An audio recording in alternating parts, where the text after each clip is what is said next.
படம் ஆக்சுவலாக நல்லா இருந்தது ப்ரோ. எக்ஸ்பெக்ட் பண்ண மாதிரி தான் இருந்தது. பிரதீப்னாலே அந்த ஃபன்னு, லவ் டுடே, ட்ராகன் அந்த மாதிரி தான். கோமாளியும் டைரக்ட் பண்ணியிருந்தாரு. ஆக்சுவலாக ஒரு படத்தில் என்ன இருக்கணுமோ ஃபஸ்ட் ஹாஃபில் ஃபன்னு ஃபுல்லாக இருந்தது. ஸ்டார்டிங்கில் அப்படியே கொஞ்சம் ஸ்லோவாக ட்ராவல் ஆச்சு.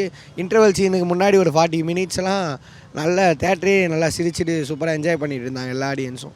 நல்லா இருந்தது. அதுக்கப்புறம் செகண்ட் ஹாஃப் ஃபுல்லாக பார்த்தீங்கன்னா ஆரம்பத்தில் கொஞ்சம் ஃபன் வச்சு மீதி ஃபுல்லாக எமோஷன் தான் கிளைமேக்ஸ் வரைக்கும். எதுவுமே இல்லை. இதோட படத்தோட கோர் வந்து என்னென்னா, ஒரு பையன் தான் லவ் பண்ணுற பொண்ணுக்காக எந்த அளவுக்கு எவ்வளோ டீப்பாக வேணால் போவான் அப்படின்றது தான் படத்தோட ஒன்லைன் ஸ்டோரி. பட் மீதி பேர் அதோட ஸ்க்ரீன் ப்ளேலாம் நல்லா பண்ணியிருந்தாங்க.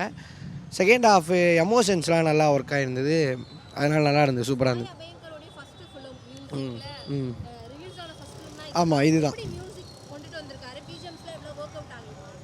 நல்லாவே இருந்தது, சூப்பராக இருந்தது. ஃபஸ்ட் ஃபிலிம் மாதிரிலாம் இல்லை, நல்லா ஆக்சுவலாக அந்த பிஜிஎம்ஸ்லாம் தான் இன்னும் எமோஷனாக ஈஸியாக கனெக்ட் ஆகிறதுக்கு பிஜிஎம்லாம் தான் ஒர்க் ஆச்சு. அந்த ஊரும் பிளேட்லேருந்து பிஜிஎம்லாம் போட்டிருந்தார். அந்த இடம் நல்லா இருந்தது. கிளைமேக்ஸில் லாஸ்ட்டாக ஒரு பிஜிஎம் ஒன்று போட்டிருக்காரு. அதுவும் இந்த மாதிரி ஃபீலிங்ஸான பிஜிஎம் தான். அதுவும் நல்லா பண்ணியிருக்காரு, சூப்பராக இருந்தது. டீசெண்டாக நல்ல ஒரு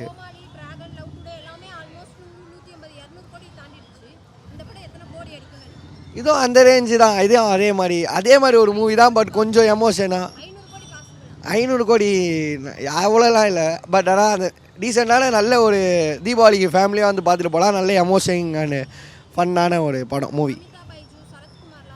சரத்குமார் ஆக்சுவலாக சூப்பராக பண்ணிங்க அந்த படத்தில். ரொம்ப நாள் கழித்து அவரோட ஸ்க்ரீன் ப்ரெசன்ஸ் வந்து படம் ஃபுல்லாக இருக்குது. அதனால் நல்லா பண்ணியிருந்தார், சூப்பராக இருந்தது. அவங்களும் நல்லா பண்ணியிருந்தாங்க. பட் அதான் இந்த மெயினான கேஸ்ட் எல்லாருக்குமே ஒரு நல்ல ரோல் இருந்தது. எல்லாருமே நல்லா பண்ணியிருந்தாங்க.